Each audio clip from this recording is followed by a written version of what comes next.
Hello children, how are you? I hope you all are very fine. Children, in the previous video we had done the exercise of your chapter 1, the story of village Palampur.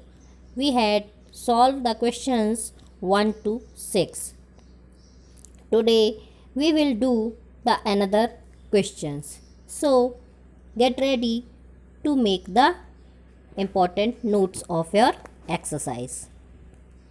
Children question number 7 जो है वो investigation based question है तो उसे नहीं करना है. Let's see the question number 8.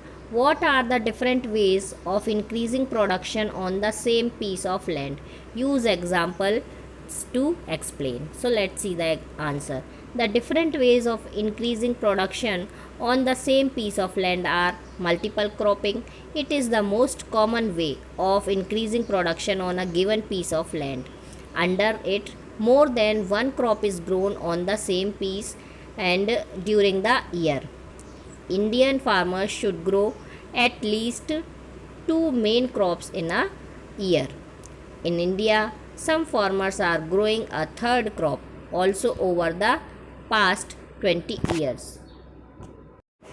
Modern farming methods. Production on the same piece of land can also be increased by adopting modern farming methods. The Green Revolution in India is a remarkable example of it. Under modern farming, more cultivable areas should be brought under HYV seeds and irrigation. The use of simple wooden plough must be replaced by tractors. The increasing use of farm machinery like tractors, threshers, harvesters, etc. make cultivation faster. तो children जो area है different तरीके हैं जिनसे कि production को बढ़ाया जा सकता है सेम पीस ऑफ लैंड पर, वह है मल्टीपल क्रॉपिंग और दूसरा है modern farming method. Multiple cropping मतलब कि एक ही ज़मीन से एक ही लैंड से एक साल में कई तरह की फसलों को उगाया जाए, कई तरह की क्रॉप्स ली जाएँ, एक से ज़्यादा क्रॉप ली जाए. और इंडियन फार्मर्स जो हैं वो तो 1 ईयर में कम से कम 2 क्रॉप्स तो वो लेते ही हैं और हमारे भारत में थर्ड क्रॉप भी ली जा सकती है. पिछले 20 सालों से थर्ड क्रॉप भी ली जा रही है. एक तो ये तरीका हो गया. दूसरा तरीका है मॉडर्न फार्मिंग. तो HYV सीड्स के द्वारा जो ग्रीन रेवोल्यूशन आया उनका यूज़ करके जो मॉडर्न फार्मिंग की तरीके हैं उससे भी जो फसल है प्रोडक्शन है उसको इंक्रीज़ किया जा सकता है. Now question number 9. Describe the work of a farmer with 1 hectare of land. So the answer, a farmer with 1 hectare of land shall put under the category of small farmers. Most of the work would be done by the farmer and his family members. The farmer will normally use a pair of bullocks to plough the field. His family members would assist him in sowing the seeds. During harvest time, he may require to hire some labours. अब इसमें question पूछा गया है कि 1 hectare जिसकी land है उस farmer का वर्क किस तरह से होता है वो बताइए. तो एक फार्मर जो है 1 हेक्टेयर का जो एरिया होता है वो काफ़ी कम होता है तो वो स्मॉल फार्मर कहलाता है, स्मॉल फार्मर की कैटेगरी में आता है. और उसका जो वर्क होता है अपने खेतों में काम करने का फार्मर खुद करता है और उसके फैमिली मेम्बर्स करते हैं. और नॉर्मली जो है उनके पास बुलक कार्ट होती है, 2 बुल होते हैं और उन्हीं की कार्ट के साथ वह अपने फील्ड में प्लफिंग करता है, खेतों में खुदाई करता है. और उसके फैमिली मेम्बर्स जो होते हैं वो बीजों को उगाने का काम करेंगे और साथ साथ जब हार्वेस्टिंग सीज़न आता है तो हार्वेस्ट टाइम में वो सभी मिल कर के उसमें काम करते हैं या फिर थोड़ी बहुत लेबर्स को साथ में लेकर के फिर वो काम को करते हैं, क्रॉप को हार्वेस्ट करते हैं. Now question number 10. How do the medium and large farmers obtain capital for farming? How is it different from the small farmers? So answer, medium and large farmers usually have surplus cash by selling their farm produce. Since they have land and house, they easily get loan from banks. Small farmers, on the other hand, may not be able to get bank loans. They have to depend on the local merchant and money lenders for loan. अब medium और जो large farmers होते हैं वो किस तरह से अपनी खेती से कमाई कर पाते हैं, कैपिटल को प्राप्त कर पाते हैं स्मॉल फार्मर्स के कंपैरिजन में, क्योंकि स्मॉल फार्मर जो होते हैं वो उस तरह से नहीं कमा पाते हैं, तो किस तरह से ये डिफरेंट होता है। तो मीडियम और लार्ज फार्मर जो होते हैं उनका जो प्रोडक्शन होता है वो एक्स्ट्रा होता है, सरप्लस में प्रोडक्शन होता है और उसे वो फिर सेल कर देते हैं, और उनके पास घर भी होता है, ज़मीन भी होती है, जिसके द्वारा वो बैंक से इजीली लोन ले पाते हैं। और जो स्मॉल फार्मर्स होते हैं उनके पास बैंक से लोन लेने के लिए उतनी चीज़ें नहीं होती हैं ताकि वो उनको सिक्योरिटी के तौर पर रख सकें, और इसलिए वो पूरी तरह से लोकल मर्चेंट और मनी लेंडर पर डिपेंड रहते हैं लोन के लिए। इस तरह से जो है वो उनका जो कैपिटल है उनको अर्न करने में उन्हें प्रॉब्लम होती है।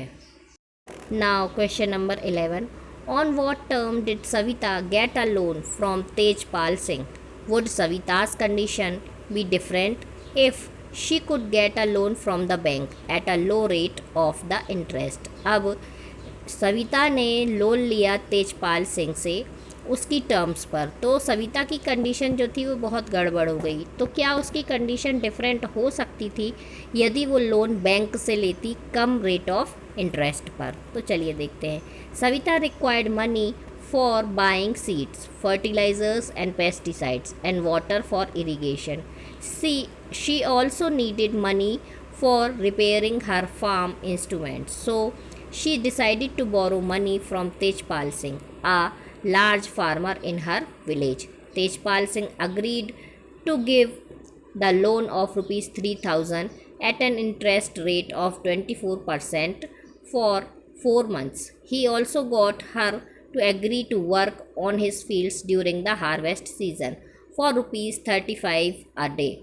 Savita's condition would have been better if she could get a loan from the bank. The bank would have provided her the loan at a low rate of interest. Moreover, Savita could have devoted more time on her own field instead of working for Tejpal Singh as farm labourer. अब सविता ने क्या किया, उसे ज़रूरत थी seeds खरीदने के लिए पैसों की, फर्टिलाइज़र ख़रीदना था, पेस्टिसाइड्स ख़रीदना था और इरिगेशन के लिए वाटर, इस सब के लिए उसके पास पैसा नहीं था। फिर फार्म के जो इंस्ट्रूमेंट थे उन्हें भी रिपेयर करना था, तो इस सब के लिए उसने तेजपाल सिंह से लोन लिया। तो तेजपाल सिंह जो था वो गांव का बड़ा किसान था और उसने लोन देने के लिए वो एग्री तो हो गया, लेकिन रुपीज़ पर उसने 24% लोन उसको प्रोवाइड करवाया, वो भी 4 मंथ के लिए। और फिर उसने यह भी उससे एग्रीमेंट करवाया कि वह जब हार्वेस्ट सीज़न आएगा तो वह उसके खेतों में 35 रुपीज़ पर डे के हिसाब से काम करेगी। इसलिए सविता की कंडीशन थोड़ा ज़्यादा गड़बड़ हो गई। यदि वो बैंक से लोन लेती तो बैंक में उसे कम रेट ऑफ इंटरेस्ट पर लोन मिलता और बैंक में उसे कोई फिज़िकल लेबर तो देना नहीं पड़ता, तो वो जो ज़्यादा समय है वो अपने खेतों में दे पाती और जो समय वो तेजपाल के खेतों में उसे देकर अपना समय ख़राब करना पड़ा। चिल्ड्रन, क्वेश्चन नंबर 12 और क्वेश्चन नंबर 13 जो है वो रीज़न बेस्ड क्वेश्चन है कि आपको एरिया में जा कर के और उनसे पूछताछ करके आंसर देना है, तो उसे आपको नहीं करना है। क्वेश्चन नंबर 14 देखिए, what can be done so that more non-farm production activities can be started in villages?